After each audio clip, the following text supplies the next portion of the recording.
Greetings and welcome. You're in the zone, the Biz Info Zone, and you are watching the Biz Info Zone show. We are broadcasting live with my guest in sunny Seattle, Washington, and I'm here in Atlanta, Georgia. I'm Lynn Hawkins. I'm your host, and I'm so grateful to be here today to bring you the Biz Info Zone show sponsored by the P3 Academy of Social Entrepreneurship. And, you know, the zone is the place for the savvy social entrepreneur to really learn to express your purpose, plan your next moves, get that implementation strategy in place, do it, get it done, and really bring your life and your business into the realm of prosperity, doing more good for the world or in the world.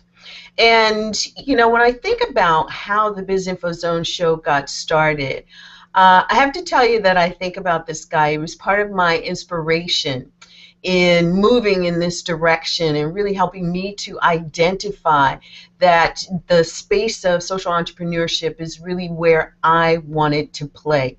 I've had a lot of influencers in my life over the years, and this guy's been one of them since the day I met him because of the message that he's sharing with the world. And today he's going to talk with us about daring to be great, why it matters. And, you know, those of us who are doing great things in the world have our own reasons why it matters. And I'm always curious to hear what others are saying about it as well. Now, I want to take a moment and introduce you to our guest, Rick Justus. He's the founder, chairman, and advisor to some of the world's top CEOs, and he's chairman and chief designer of the 360 Group. It's a company that he founded in 1986 and rebranded in 2012 to build the world's most advanced consulting firm that specializes in acceleration with the goal of impacting 1 billion entrepreneurs. Can you imagine that? Would you like to be one of those entrepreneurs? Well, during Rick's 30-year tenure at 360, he's helped spearhead the value creation and expansion efforts of as many as 16,000 plus companies. Can you imagine across the world, more than 16,000 companies have been impacted by the work that he's done through workshops and facilitating meetings and private client engagements. And he's delivered the most successful big vision projects that have generated over $4.6 billion in economic value. His clients have been world leaders and billionaires and Fortune 500 companies and athletes and CEO and princes of countries. And today, he's focused on revolutionizing the consulting paradigm with 360's global management consulting firm so that companies, small businesses, governments can realize the potential of their contribution to the world.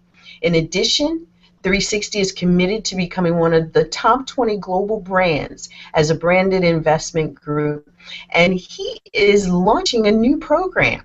And I'm just really excited about it because I'm going to be playing over here. I'm so excited to introduce to our audience of savvy social entrepreneurs, Mr. Rick Justus. Rick, hi, welcome to the show. Hello there. Thank you. Quite the introduction. Wow. Thank you so much. Well, you are a guy that has done an awful lot in your young life. And even to starting your first business at age 11. I am just always so enamored when I hear that story. But take a couple of minutes and give our audience the benefit of the colorful, and exciting journey that you've had that brought you from that first entrepreneurial space to how you are helping entrepreneurs today. Well, thank you. Wow. I'll do my best here. So I'll start with kind of an interesting story. I was in a sandwich shop in Clearwater, Florida, and met this lady and her 2 children. that led to meeting a gentleman by the name of Dr. J. Strack. And the first meeting with Dr. J was in a restaurant situated in the Shark Tank at SeaWorld. Half of the Shark Tank was, of course, the Shark Tank itself. The other half was a restaurant.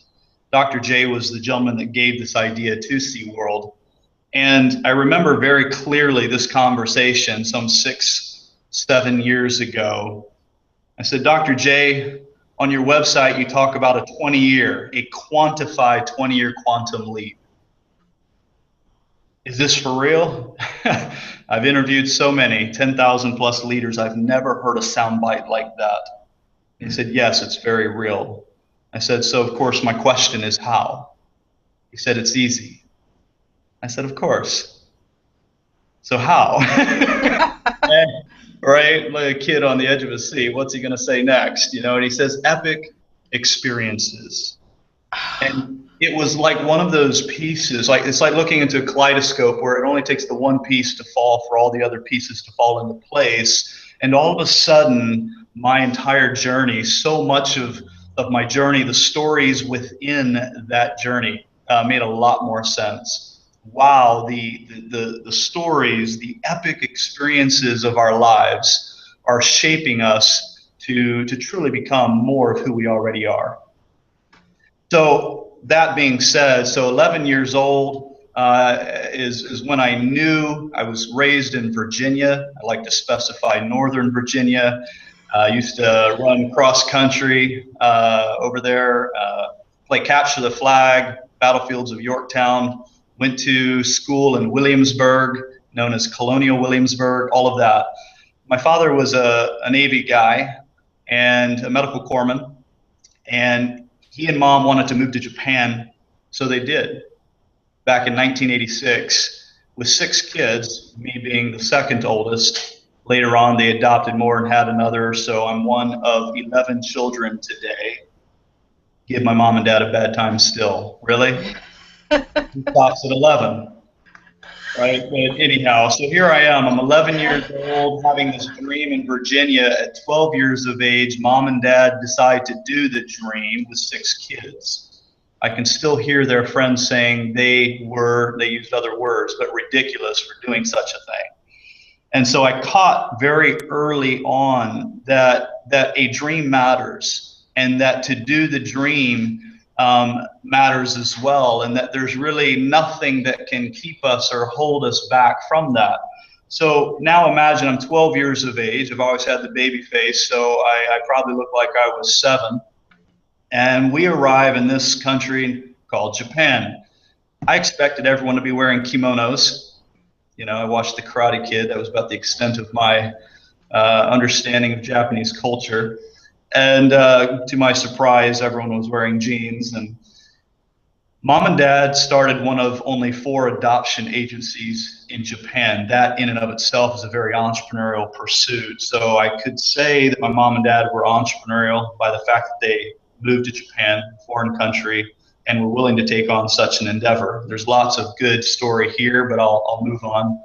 And so I remember very clearly one day upon arriving, literally just after arriving, turning to my older sister, Angela. She was all of 14.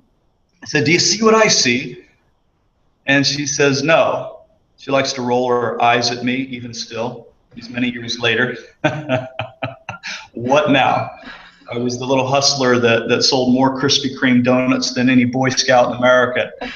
So I had another idea.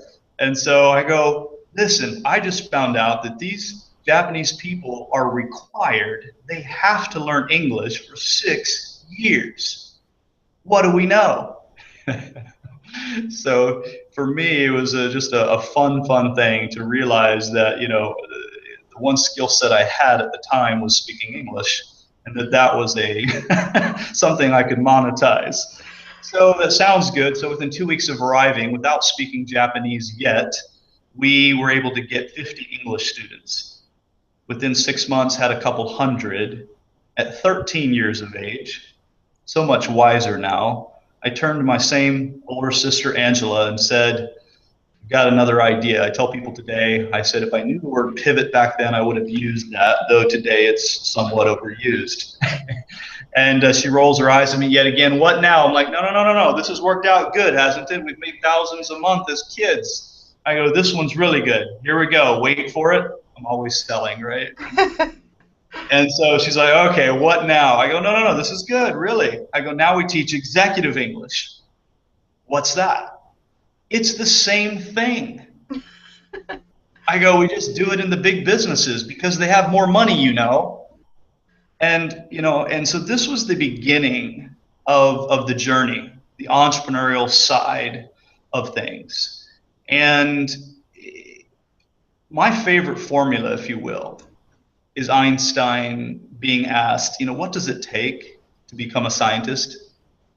And he said, it doesn't take above average ability. It takes desire and persistence. And for me, it has always been that simple. And I am living proof that it doesn't matter how old you are, it doesn't matter what you've done, how much you think you have, how little you think you have, how well equipped you think you are. You don't have to be much of anything. You just simply have to have authentic desire and persistence. And it's worked out well for me. I've been in over my head my whole life. Never been qualified per the conventional route. And yet the learning posture is always the best posture. So that was the start. At the ripe old age of 14, Mom and Dad felt I was mature enough to take my first international trip solo, beyond Japan. And from age 11, I had read a book, and it was an autobiography on the life of Adoniram Judson. He was actually the first American missionary, Baptist missionary, who went to the nation of Burma, currently known as Myanmar. And for whatever reason, I say books choose us. And this particular book just, wow, has such an impact. And it didn't make much sense at the time why a book like this, and there's more to the story. I'm a junior. I've got an incredible dad. I've always looked up to him. I honor and truly respect and admire my dad for so many good reasons. That'd be an emotional piece if I were to go there. So I'll spare you. But my dad had a lot of books. He was always reading, one of the things he did. And so I went through all of his bookshelves at the ripe old age of 11, and I didn't pick the biggest, nor the most complex. I picked the easiest, smallest book I could find. This was it. Even still, this book chose me. I read through it in one sitting and was in tears, a kind of tears I had never experienced before, and knew that I was using a spiritual word, being called. And I was supposed to go to Burma. That's what this book was about. And I just knew that I knew I was supposed to go. Burma? Why Burma, right? So at 14, there are no coincidences, right? The couple that my mom and dad were working with had been invited to speak in Burma at the first ever documented leadership conference in the history of that country. And so it was a 5-week conference, and they were bringing in speakers 1 week at a time. Long story short, it didn't work out for me to go in that 4th week. So Mom and Dad, knowing that I had my heart set on it, said that I could go alone the 5th and final week. So imagine I'm 14, I've got my hideous brown suit and clip-on tie, and I'm going to be, a speaker. And it's my first public speaking gig ever. And so immediately, so upon arriving, let me just jump ahead. So I take the 50-minute flight from, I've arrived in Thailand, and from Bangkok, I take the 50-minute flight to Yangon, previously Rangoon. This is 1988. So the story's going to get interesting really quick here. And so I walk in, I think I'm one of many speakers. Come to find out, I'm the only speaker for the entire week. Thank God I had an interpreter. And I've got 200 leaders from the country of Burma listening to me, a kid, for an entire week. Now, I didn't prepare for it, had never done this before. At 14, what kind of depth or wisdom or insight, etc., do you have to really share? And so the first instinct was to make a run for it. because I was a fast runner. That's called fear. Uh-huh. There are two motivations in life, love, fear. Well, fear, was having its way with my head, but love won in the end. I stayed and discovered this thing that makes me sound a bit woo-woo, perhaps, to anyone listening, that there's this thing called the flow. And I just stepped into it, and I just began to speak, and through an interpreter, it was an experience I've never duplicated in more than 3,600 events around the world. And it became a catalyst. It was an epic experience that I really don't have the time to put words to. It's an entirely different. It would take a half an hour at least just to begin articulating what happened during that week. And again, so 1988, the last day that I'm there, I'm looking out of my hotel window near the top of this hotel down upon the streets in downtown Rangoon, and I watch hundreds of people being killed. This is known as the 8888 uprising, meaning August 8th, 1988. And, so as a kid, this was just traumatizing to watch. And not the same as watching, a movie or a documentary or on the news, reading about it in the newspaper, to witness it firsthand and to feel completely helpless and overwhelmed and afraid. I'm 14 at the time. And so per what I was told, I was on the last airplane that made it out of the country. And I arrive home being Japan. And I like to, I'm a bit flippant here, but, I needed therapy, never got it, still need it perhaps. So I remember very clearly getting home, making it home. And I mean, it was an epic experience. And I see myself kind of basically yelling at my dad saying, "Dad, I can't act like this didn't happen. I have to do something." So there's another key, right? It's I have to do something. And that's the stuff of causes. The things in our lives, the epic experience of our lives produce causes that matter. And when you build around a cause that's authentic, not sexy, authentic, because the authentic cause is the sexiest thing you could ever do. It has the greatest potential every single time. And so it changed my life. I've been told many things. I'm a bit intense. I'm this, that, and the other. I'm an overachiever. And I like Daniel Pink's idea. He said the world's evolved, basically, kind of summarizing / paraphrasing. There are three things that drive us today: autonomy, mastery, and purpose. Right? I like that a lot. And so this was one of those events that, that truly gave me purpose. And it drives me still. It's not intensity for intensity's sake. I've got to do something. And that's the only qualifier. Authentic desire predicated on, based on, I've got to do something, and persist long enough. By perseverance, the snail reached the ark. One way or another, you can and will get there if you do that simple thing. Thank you, Einstein. And so Dad knew that this was such a change in my life that he presented yet another epic experience. And so he hopped the phones and he contacted a well-known speaker at the time and asked if he and his wife would be willing to take me with them in their travels and basically treat it as an apprenticeship and teach me what they know and share the platform perhaps. And so here I am just before I turn 15, leave home full time for 3 years. I was on the road for 3 straight years. And it was an entirely different lifestyle. This couple were in their mid-60s at the time. Again, I'm 14, almost 15, so a very different approach to life. I missed out on the normal childhood, and it was a very intense 3 years. I carried their bags, washed their dishes, helped in any way that I could. There's lots and lots of story here.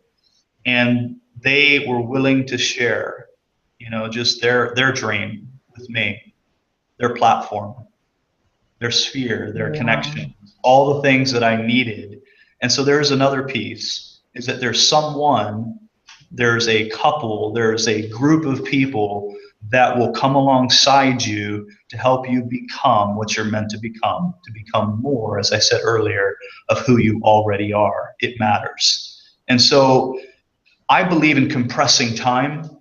I believe that, you know, what Dr. Jay Strack had said in that Shark Tank that day is so true for any of us at any level, at any point along the time continuum, that there's a quantified 20-year quantum leap available, more than one. And so here I am. I've spoken to more than 1 million people by the time I'm 17.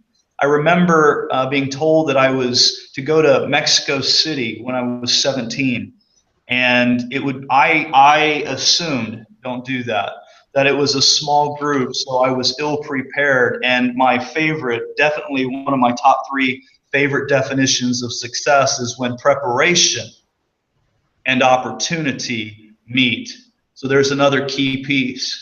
Prepare, prepare, prepare, prepare, prepare. Keep on preparing when you don't feel like it, when you don't see a way, when you've fallen down for the 100th time. You prepare, you prepare, you prepare, so that you have eyes to see the opportunity, and opportunities plural, that will happen along the way, because they will. And if you have diligently and persistently prepared, you will have the eyes to see the opportunities that have been there all along, that are right in front of you. They're ever increasing in quantity and quality. The brilliance of the path that is available to any of us blows my mind still.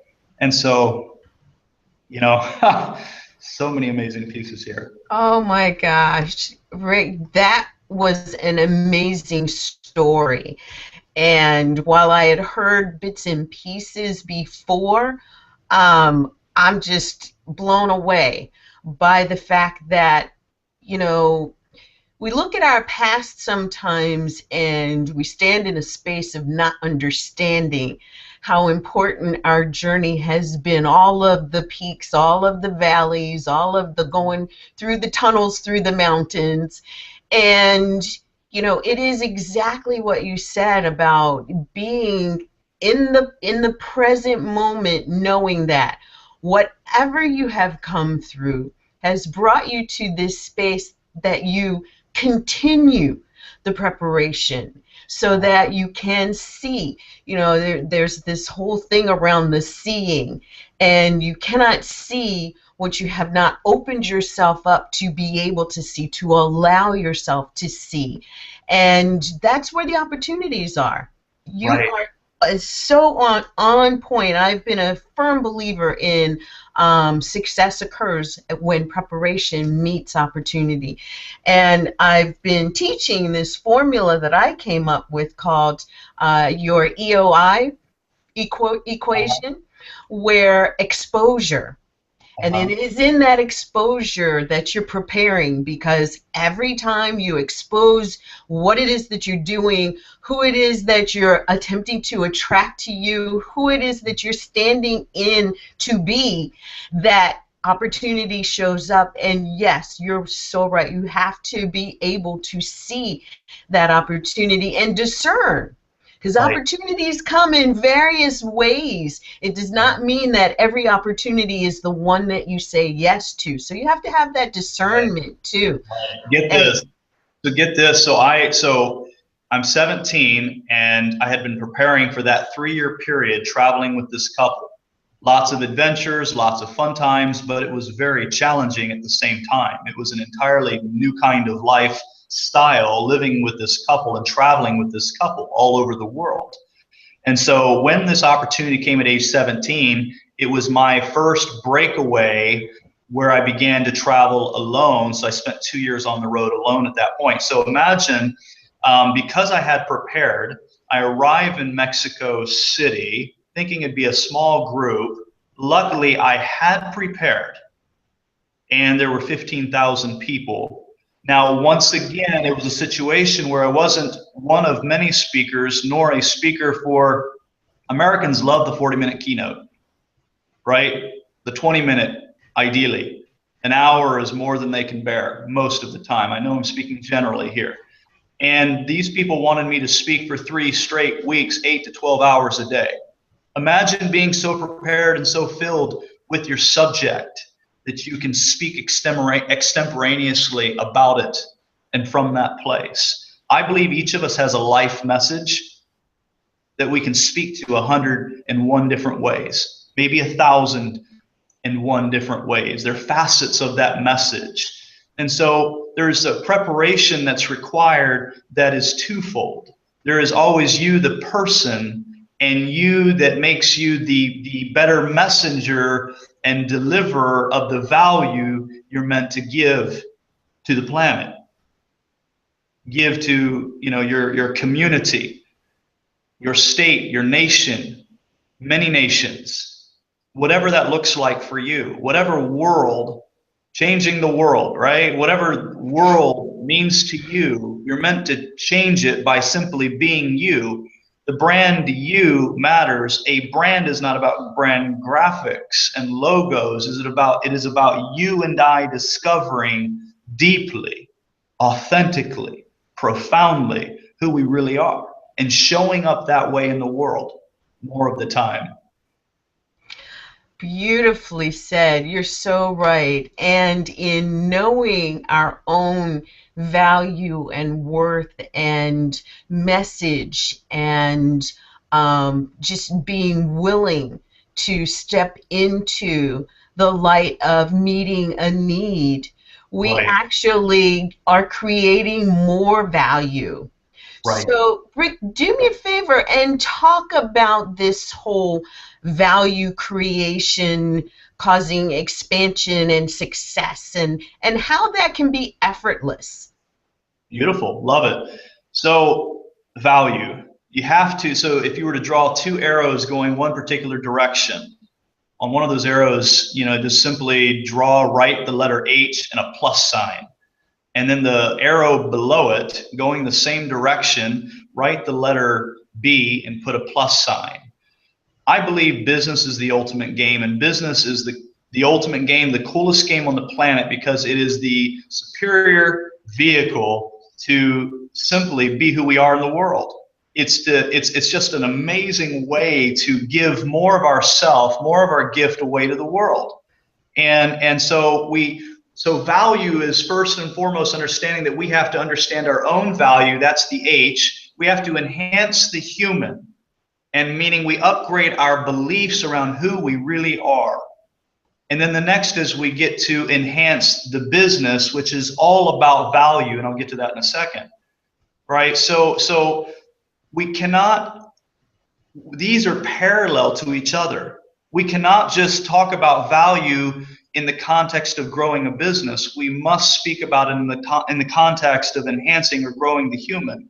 We grow a business, we grow and we grow and maximize our value contribution in the world at the pace of and to the degree that we enhance ourselves. At the pace of our own transformation, we get to transform the world, our clients, the bottom line, right? So that's the first piece here. Self-worth precedes net worth. And then that's on the top line. On the bottom line, let's say that's the business we're talking about, value precedes growth. Most of my life and career, I've emphasized growth, exponential growth. It's one of my favorite subjects. 10x is possible. We can 10x.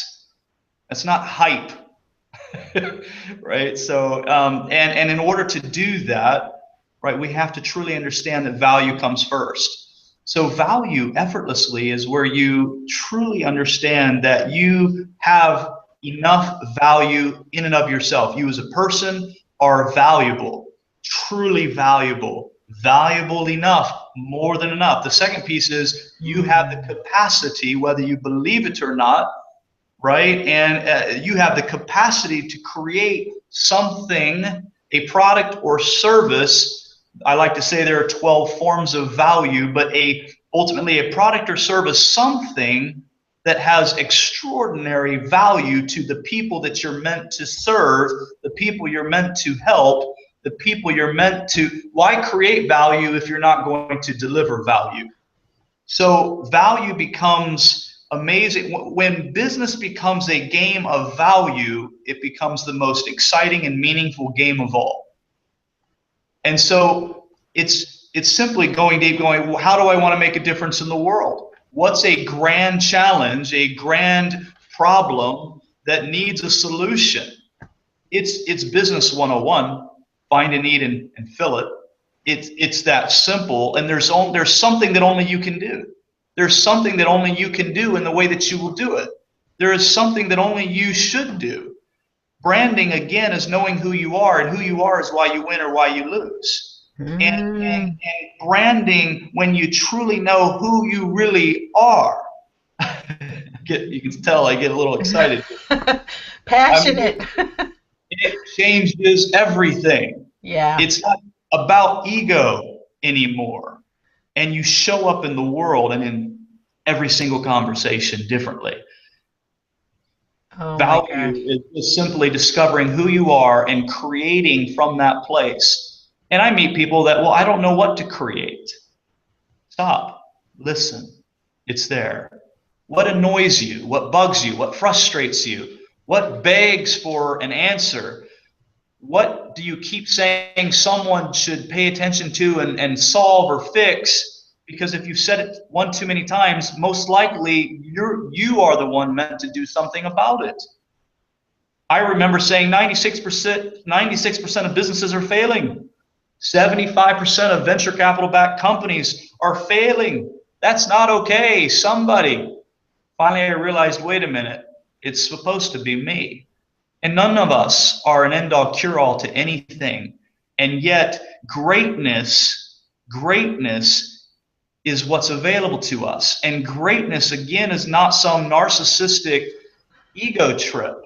Greatness is about your greatest contribution at work, at home, and in life, especially in the present. So effortless effort is when you put your heart into just simply creating something, no matter how small, no matter how little, how seemingly insignificant, and you do your best and you give it to the world generously, radically.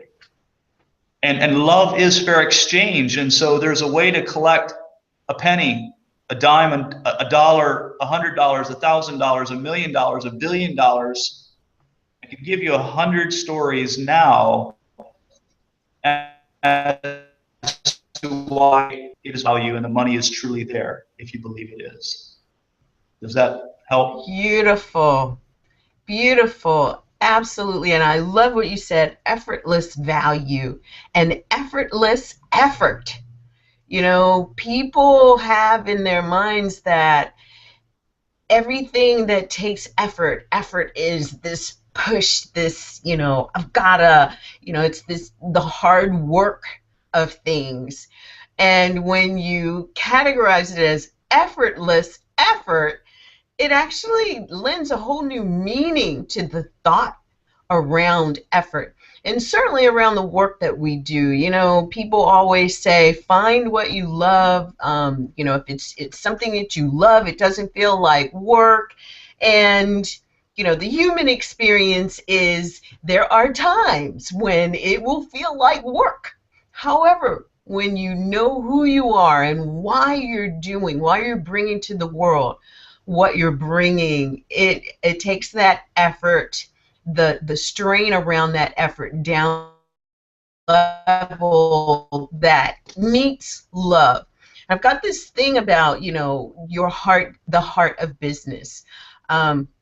And in that heart of business, recognizing that when you employ your heart into the work that you're doing and bring your heart and your mind together, it actually allows your heart to show up. One of my friends and a business partner, Cynthia Gardner O'Neill, often talks and says to me, in fact, get out of your head and into your heart. Your heart is much wiser, and that is too where you find the effortless effort. So I really appreciate hearing that. Rick, You talk a lot about vision. You talk about big vision projects and big vision projects that generate the revenue and put you into the economic value that actually puts you in a different economy. We all know that the economy that we live in, the world economy, the national economy, if we have it in our minds that that is what impacts us, it will. However, I know we can come from the other direction. So talk to us a little bit about, creating these big vision projects and generating the income, the revenue that really helps us establish our own economic value and our own personal economies. I love that. So, love it. I do believe that we create our own personal economy.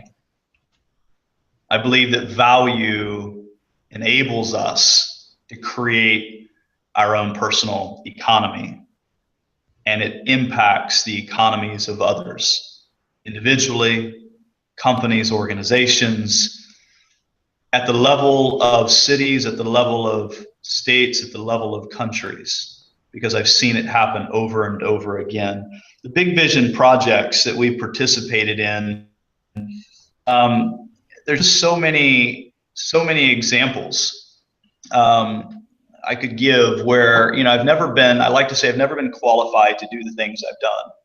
And yet again, I just want to be so clear in this, that the only qualification we need is what Einstein said: desire and the persistence to see it through. And, I like to jokingly say rejection is my middle name. I've been turned down. I've been told no. I've been refused all over the world. And along the way, I have failed epically and miserably all over the world, right? And yet I've won over and over again because I come from value. So what's really, really cool here, a big vision project, singular and plural, is available to you too. It's available when you choose a new lens. When you say, okay, what can I do? What do I want to do? What do I really want? Why is this important to me? Why is this important to others? Right? The question that was missed there, though, is what do I really want, but why do I want it? So that we go deeper into what we think we really want. This matters in business. So a lot of the opportunities I've found is just simply having a different lens. It's not just trying to find a good idea for the sake of having a good idea. It's not just, in the name of being a hustler or trying to make a buck or ooh, I could make $1 million score here. It's who needs help. What problems are happening that I could help with? What can I do? I'm one of 11 kids, right? Mom and dad said we need to help out. So what can I do? And find your place. Find the thing that you do consistently well, uncommonly well, and do that. So I found a lot of patterns along the way. And then I would just, I'll be very transparent. One of the reasons some of these projects happened was that I was an American living in Asia and Southeast Asia, right? I was over there for the better part of 20 years. And so that alone helps you stand out. And then I still believe that even in a high-tech world, the high-touch approach is superior, meaning that when you encounter anyone on the planet doing anything cool that rings true to you, that speaks to you, that calls you, that deeply interests you, do something about it. Turn over the rock. You don't know what's on the other side. It might be an opportunity. It might be a conversation that changes everything. It might lead to a relationship you never knew you needed, right? And so there have been a lot of phone calls I made thinking that it was for something, and come to find out that it was something entirely different, right? And so I was helping a Japanese guy launch an import-export company in the Philippines, and because I was doing that, was introduced to the largest low-cost housing project in Philippine history, and therefore got to work with the president of the country. One thing just kind of led to another. The domino effect of us following our heart is mind-blowing. And the bottom line impact is important. A lot of people have a hard time with this part. There are a lot of amazing, big-hearted people, and I just want to challenge you and encourage you to reflect on this idea. Love is fair exchange. Giving is what it's all about. We're here to be, do, have, give more. I believe this. Giving is great, but giving in and of itself can, over time, lead to breakdown and resentment. There is a fair exchange. It's one of the universal laws. And so if there's any shame or guilt or an uncomfortableness, don't even think that's a word, but around getting paid, receiving monies, benefiting from whether it's monetary or some other fashion, for the value you provide, I'm just going to say it straight, get over it. The people that I have best relationships with over time have been those that have gladly paid me for something I was able to do for them that no one else was willing to do. Right? So there are patterns that I look for. After 16,000 businesses, one of those patterns is clarity, focus, and execution. Getting clear is the challenge of every CEO. What do I need to be clear about? The second is focus. How can I remain focused? What do I need to be doing more of and less of? And daily aiming to prioritize your top 6 things in the context of a critical improvement area, 90 days at a time. And then execution, literally, we're all supposed to be action heroes, you know? And you don't have to have achiever or one of the action strengths in your top 5 strengths for the Strengths Finder assessment. We're changed in the going. Our best ideas and value contribution happens in action. When we choose to act, the best learning happens once again every time. I've been in boardroom after boardroom after boardroom where I'm being considered for a project, and there might be someone there that seems more qualified because they're the pedigree. Maybe they have stacked degrees from the Whartons and Harvards and MITs of the world, and yet they're operating from the textbook, not from real world experience. They're not asking questions. And so I ask you, I implore you, upon finding something that captures your interest, your heart, your enthusiasm, ask 100 questions so that you can discover how you might give, create, and deliver value to that person, that organization, that entity. I worked with Bruce Wasserstein, and he was the chairman of the preeminent financial advisory firm on the planet. Once again, it was a very humble posture, a very humble approach. I love what you're doing. I'm fascinated by the fact that you have your bio, fascinated that you've been able to pull off 1,000 merger and acquisition deals to the tune of $250 billion. And I was like a kid in a candy shop, you know, and asked a bunch of questions. And the successful people, the top achievers of our world, whether world leaders or billionaires or Fortune 10, 50, 500 CEOs, any kind of top achiever across any organizational type, actually appreciate the curious soul. They appreciate anyone on a legitimate and authentic quest for wisdom, and questions is the path. And in the questioning, you uncover where the real value is and where the best kind of contribution is that you can make. And so it's just been this, you know, so here I am in the Philippines, one thing led to another, right? I hopped a bullet train one day, went to the #1 bridal company in Japan, had a unique approach, I'll spare you that, but got through. I'm in the boardroom. I'm 23 years of age at this point in time, and walked out with an entirely new business and took it to 250 million inside of 6 years.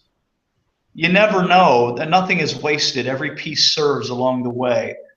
There's a critical niche, however you want to say it, in time that comes frequently. And if you seize that moment, great things happen. Ah, I love it. Yes. And the curious are looking at what you've accomplished and the wisdom that you are sharing, not just with us now, but that you carry and share always. And to know that you've done these things and created this type of value. I know that you've also created the systems and processes so that they can be duplicated and taught to others so that they can do them and duplicate them and teach them to others. And I know that, for entrepreneurs in today's day and time, really even moving into the thinking, the new mainstream thinking of asking the questions, being the curious. Um, let's just put it on the table. I know you've got this six-step sales process. Yes. How to communicate and sell your value more effectively and with the utmost integrity and garnering the best of success. Can you give us a couple or six of those six steps? Absolutely. No, I love it. I love it. So I appreciate you saying that. So the old wise men of Greece, I never met any of them. For something I read as a child, it stuck with me is, we need to dream big, but we need to not neglect the micro as well. And what I mean by that is dream bigger than you've ever dreamed before, but yet master, right, the processes and the systems. The practical is what we're talking about here. So let me break it down really, really quickly. This is 30 years of learning. I'm going to compress it inside of 30 seconds. Okay, this is going to be fast, and this will hold up with the best minds in the world and the top practitioners in business and in every arena. So 30 years of training and learning from the best in the world. I'm going to reduce it to 30 seconds or less. You ready? Okay. Pen and paper. Ready, set, go. There are 12 practices around a business. The first one is branding. The second one is leadership. The third one is strategy. The fourth one is communication. The fifth one is team. Those things, the 5 things there, are people. Next, we have the second category is called processes. Ready? Here we go. We got value creation, core story, marketing, deal making, not sales, customer experience, money. That category, once again, is called processes. And then we have systems. That's your 12th one. That's operations. These 12 practices are what you must master. 12 things, not 100, not 1,000. These 12 things. Don't let anyone tell you otherwise. And so if we just pay attention to one of those 12, I'm going to move on to the sales piece, right? So sales training is good, but it falls on deaf ears. Doesn't get much traction with anyone upon leaving the seminar. We don't need another 2-day seminar that claim to dispense magic pills as much as we need a process. And I hate to admit it, but sales is a process. It's a series of conversations we need to have. So first and foremost, believe in yourself and your own value. Second, you need to have something of value to offer the world. And if you don't believe it's valuable, either do something else or enhance what you have so that it is of value enough so to where you can authentically sell it. Walk away rather from this person and sleep at night. The next piece is to realize that everyone loves buying. They don't like being sold. right? And so just, get comfortable knowing that people, when they experience value, are willing and interested in the conversation. So sales is a process. And for anyone listening across every industry, at any level, if we're selling a cup of coffee or doing a billion-dollar deal, and anything and everything in between, these 6 steps have worked for me, have worked for those that I've taught, and I've worked with some of the coolest entrepreneurs and deal makers on the planet. And from real estate deals to all kinds, I could go there. So the 6 steps are: 1, trust and rapport. Find out what they want, not what they need. Don't sell. Do not sell. Do not sell. Do not sell in the first step of the sales process. And you have established, see, people move through rapport too quickly thinking they have rapport when it truly isn't genuine rapport. Genuine rapport is when they trust you enough to disclose, expose themselves and reveal who they really are and what they really want. And whatever it takes to slow the conversation down so people go there and it matters. And it's disruptive. It's unconventional, surprisingly. It is mind-blowingly, it catches people off guard over and over and over again. When they stand up and they close the door and they sit down and they have tears running down their face, it's not always like that.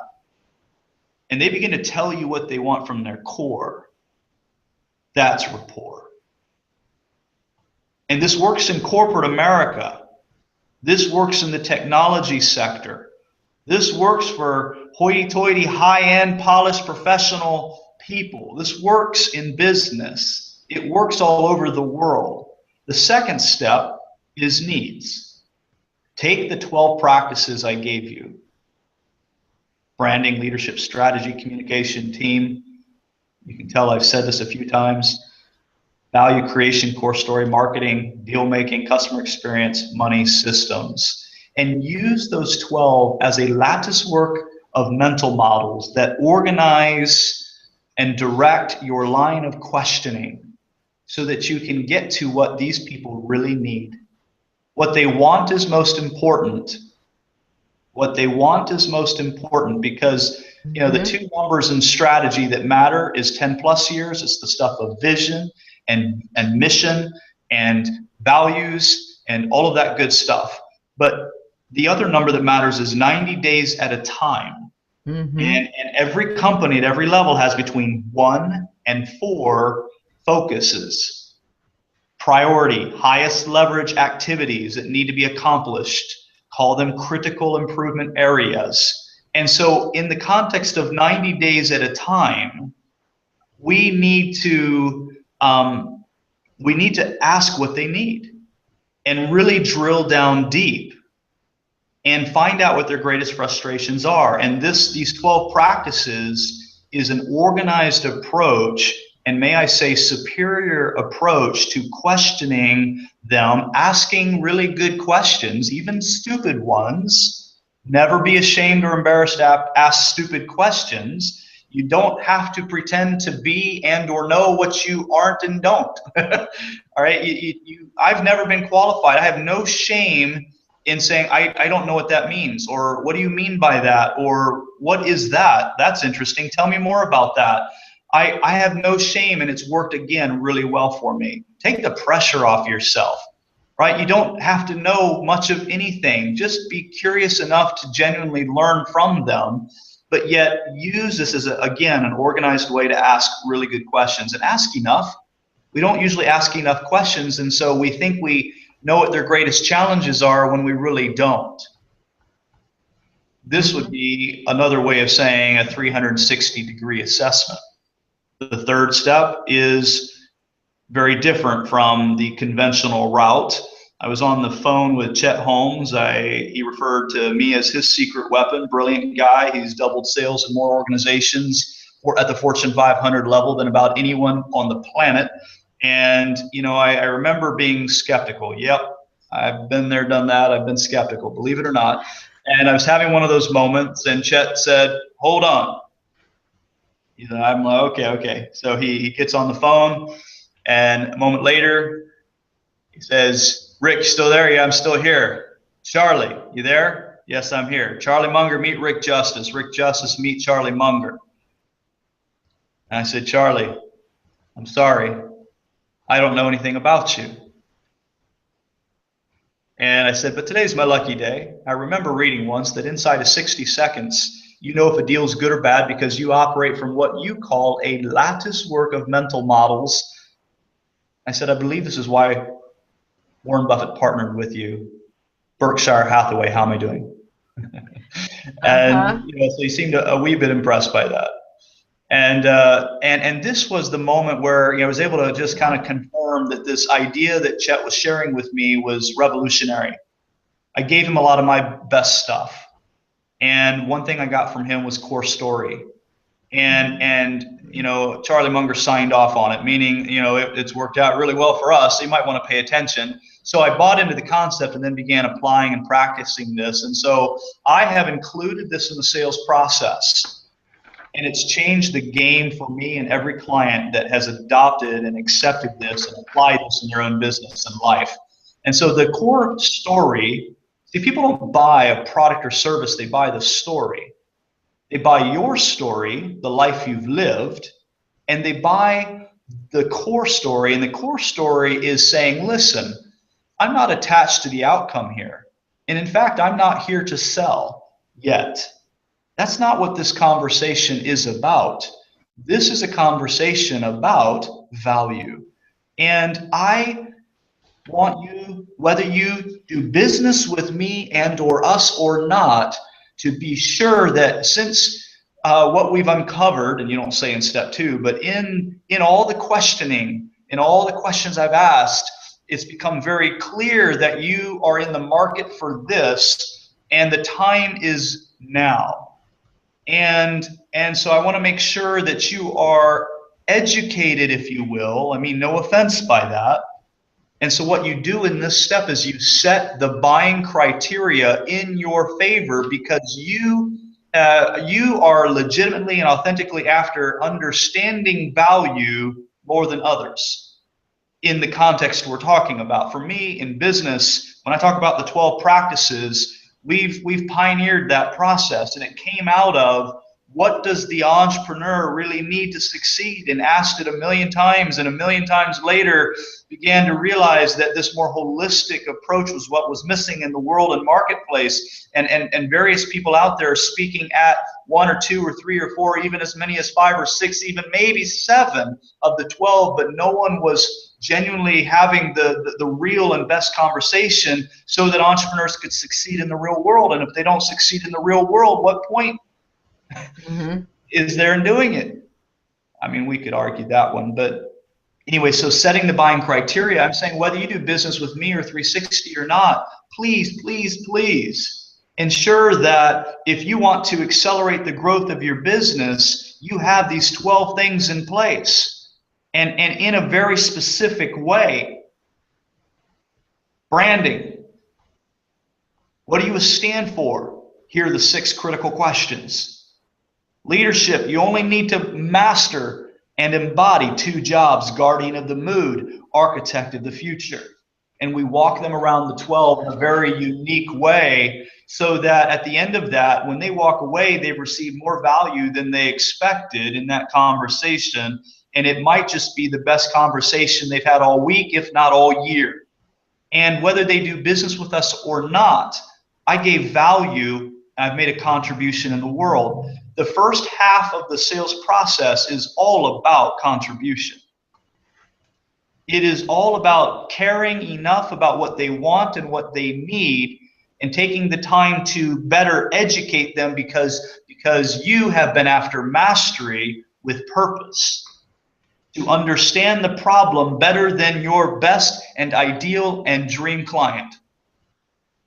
If you have done the first steps, the first 3 steps well, then inevitably they will ask some variation of the following. Well, what now? What's next?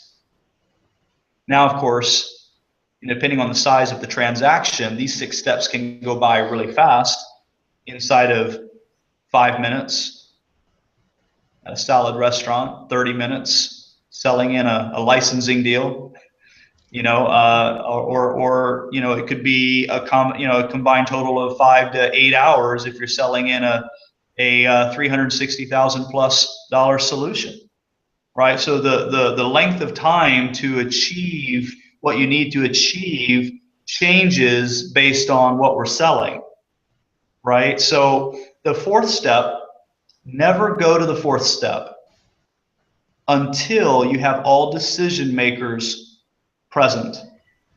If you do not have the decision maker and or all decision makers, the real ones at the table, you're wasting your time to take it any further.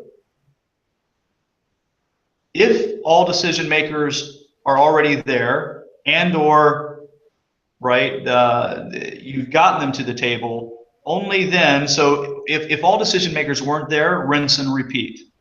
Do 1, 2, and 3 again.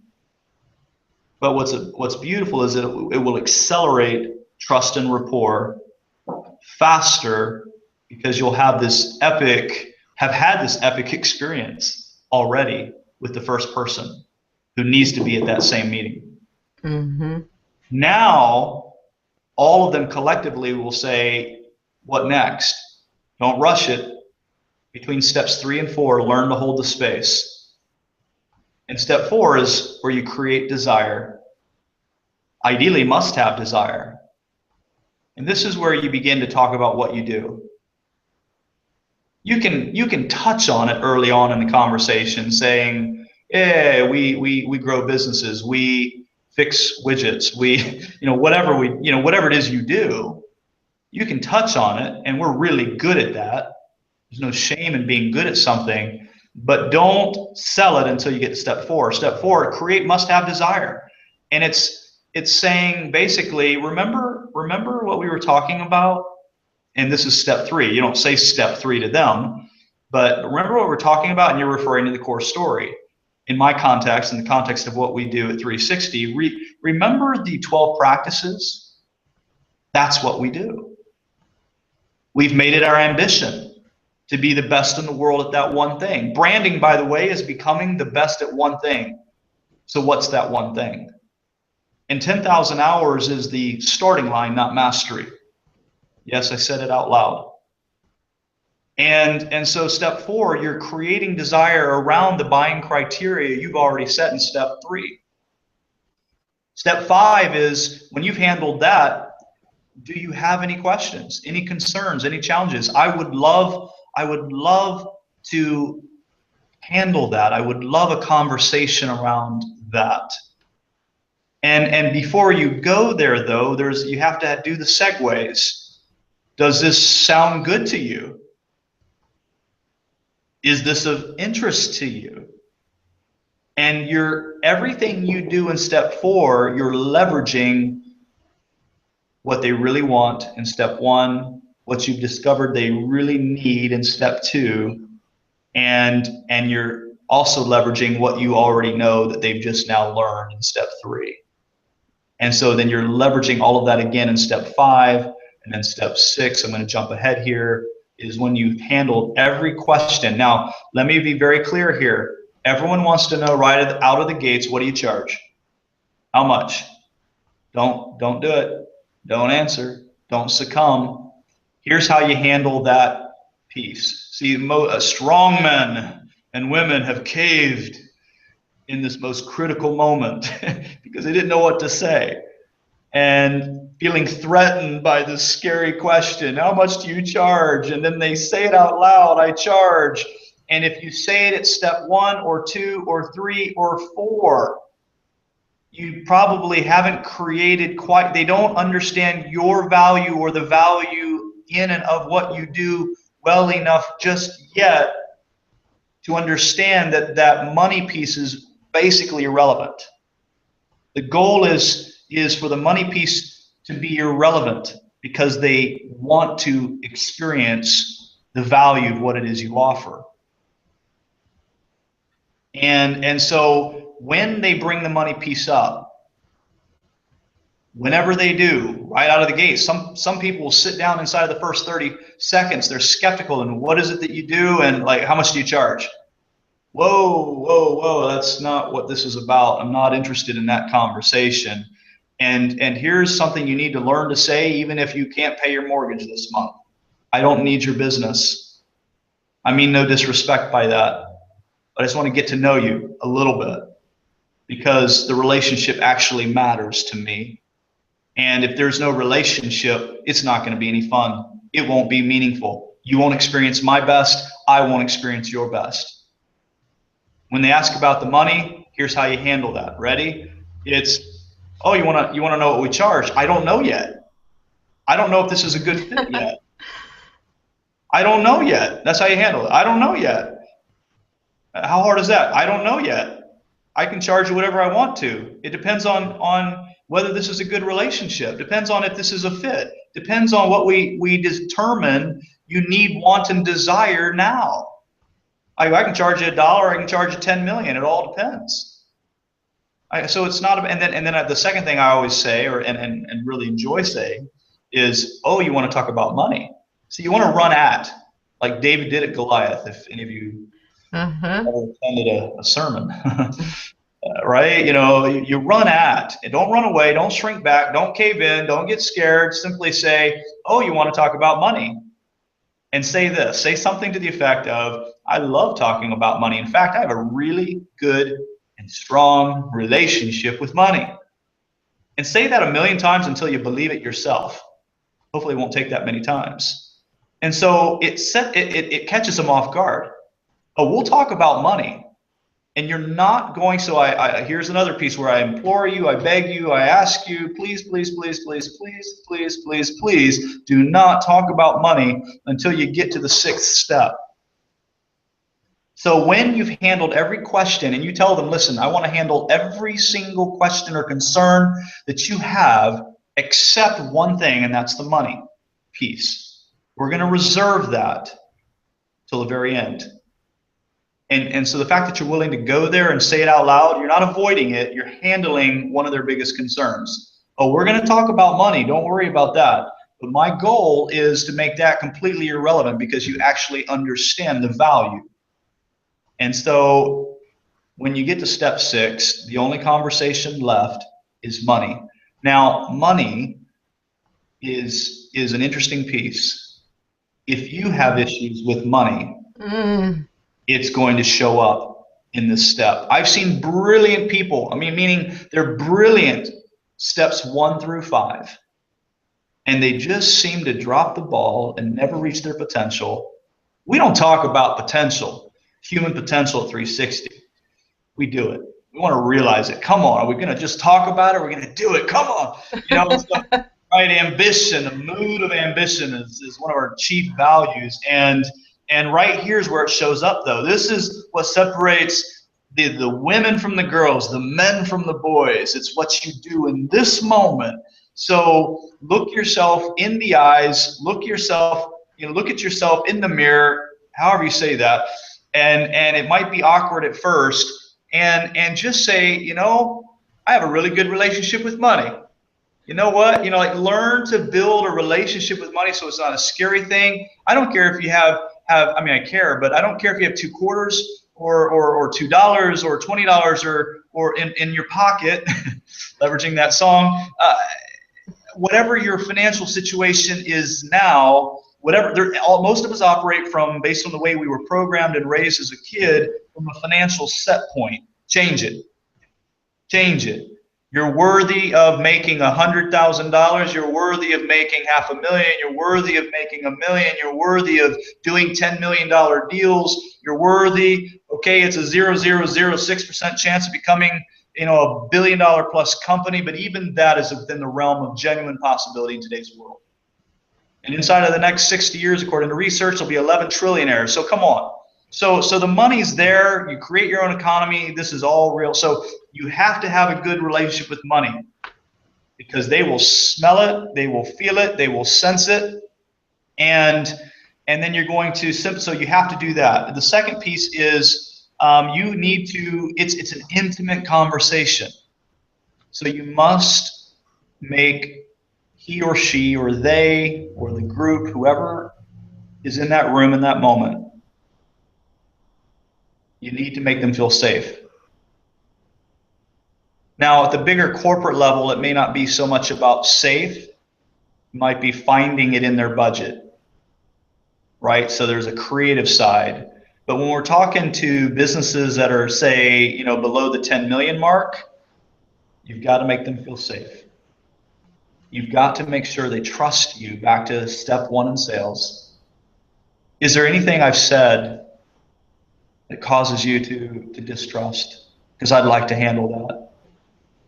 In me, I've got a unique personality, so I will oftentimes know that I've gotten in my own way.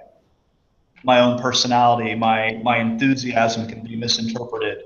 Took a survey years ago that said my personality was similar to Elvis Presley, and it was cause for great concern. I'm like, wow, I hope people aren't experiencing too much of that.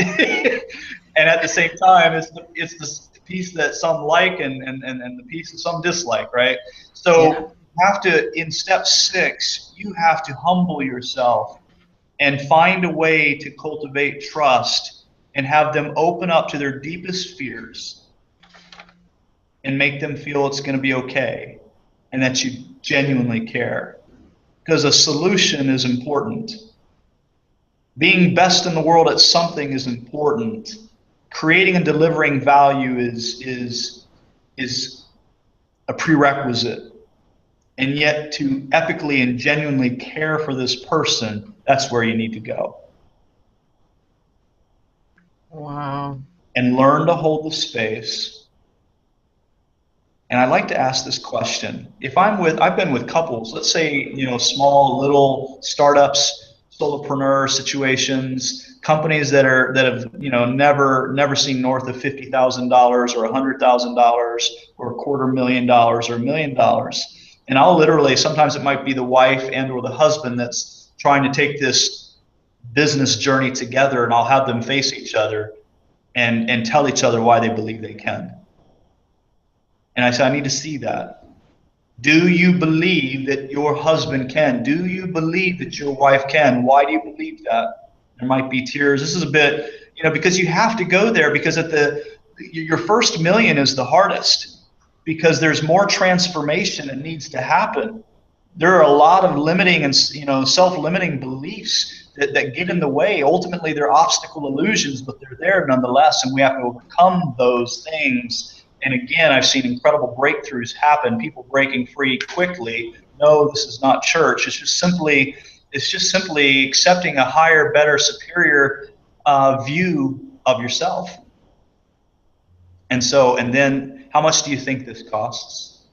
Based on everything you've heard. And if they give me a low number that's significantly below what I'm going to charge them, then I depending on how low they've gone, I will literally, this is where you got to be bold and courageous. I've even recently closed a deal, and everything was going great until they countered the payment schedule, and it was literally so low that it was insulting.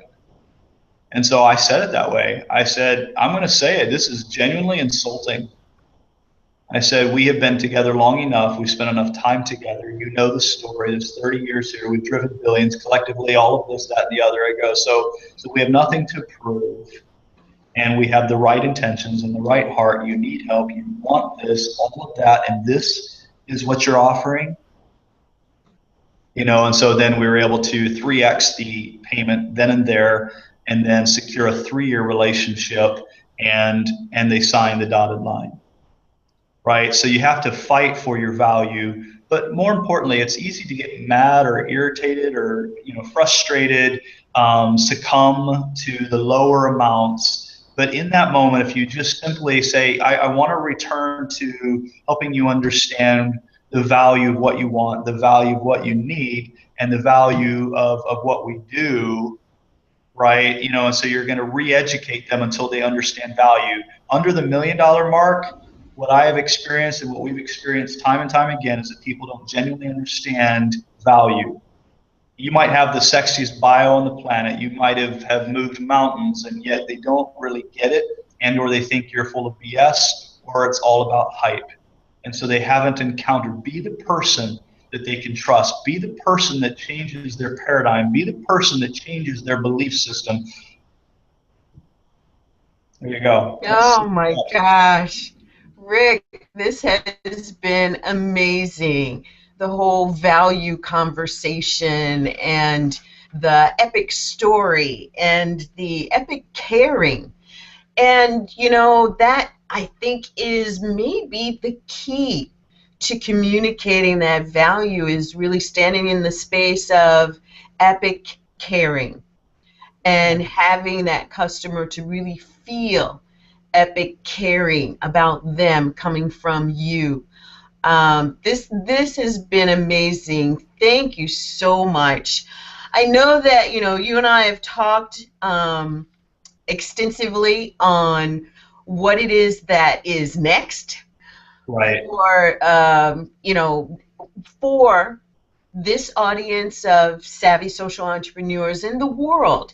And I am one, I commit to those things that I'm passionate about from my heart, where my heart meets my mind, and I know that the message is effortless for me because it is truly who I am and who I am that is bubbling over in that message and in that thought. And I know that you are about to launch something, and there's the whole platform. Why don't you take a moment and really bring our audience into what's going on with 360 and how they might be able to get more. Well, thank you for that. So what I'll do with this is, it's not about being the best in the world at something. We need help. And we're at a point where, we can't do it alone. We can't do enough by ourselves. And so we had to change the model and the paradigm. And so instead of keeping what, has been our core competency and expertise to ourselves, we're basically allowing others in to help us do it in a much bigger, broader way.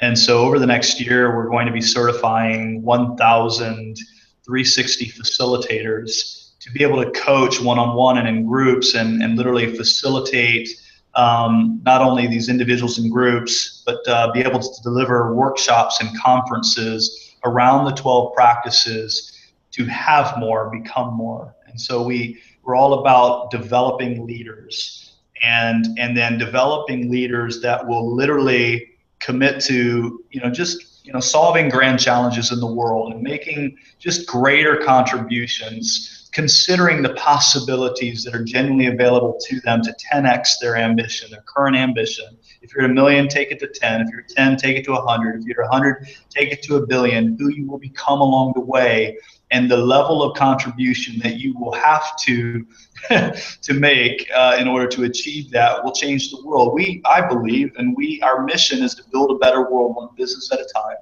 And it simply happens when one person comes alongside another person, and we're primarily talking in the context of business here, and saying, listen, I've got your back. I care enough to help you. And so we're opening up our holistic framework, the 12 practice process, to 1,000, and then we'll take it beyond that, a much bigger number. And 360.com /360-unite, lists out, some more specifics. 36ixty.com /36ixty/unite. And it's about uniting. It's not just a good word. It's going to take us uniting together, not just locally, hyper-locally, but nationally and globally, in order to fulfill the vision we have to impact more than 1 billion businesses around the world. That's the long-term and big vision, bigger than anything we've ever done. We're starting small. We literally launched last week, and we've got 8 so far, and so we're just getting this going. So if you have any interest in helping us, and in that context, we'll show you how to make the monies required, and we've created a unique way, a powerful and fast way for you to create a pretty decent financial base to build your practice. So if that interests you, check it out and talk to Lynn. Beautiful. Thank you, Rick. And I want our audience to know that you'll be able to find this information on the event page, and you'll be able to find it at the bizinfozone.com. And really, you know, if you are a difference maker, you are a change maker, and you're looking for a way of not just improving your own business, 10xing your own business, but helping others to 10x theirs through the work that you do, this is your opportunity to step in the space of not just dreaming big, but doing your bigger work. So join us. Check out 360.com/360unite, 360-unite. And again, you can find the information on the event page, you can find it on the YouTube page, and you can find it at bizinfozone.com.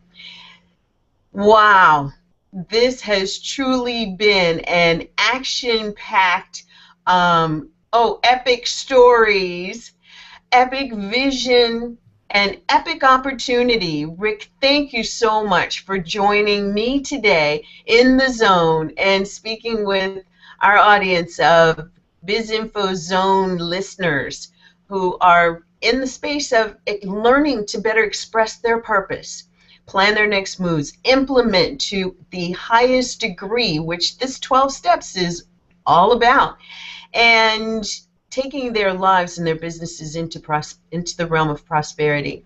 And you know, as I think about that, I want our audience to know that it is truly the you that you are right now and are becoming that is going to make the greater impact in the world by the work that you do.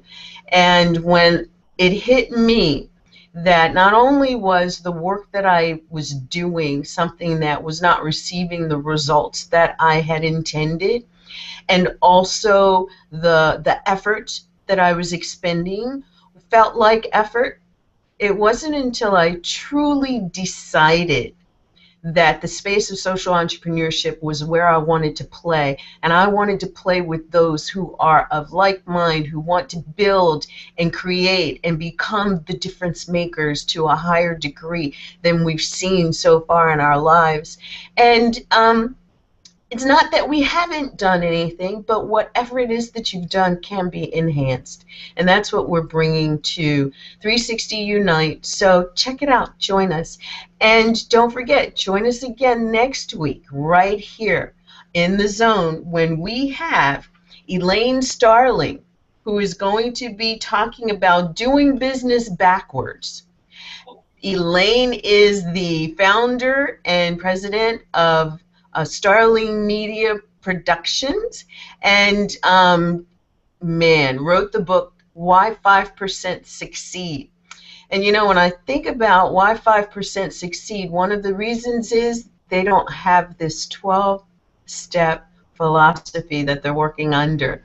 And the 360 degrees of doing business actually is not only understood, but is successful when you employ and work these 12 steps. So join us. Remember, 360.com/360-unite, and you can also find the information at thebizinfozone.com.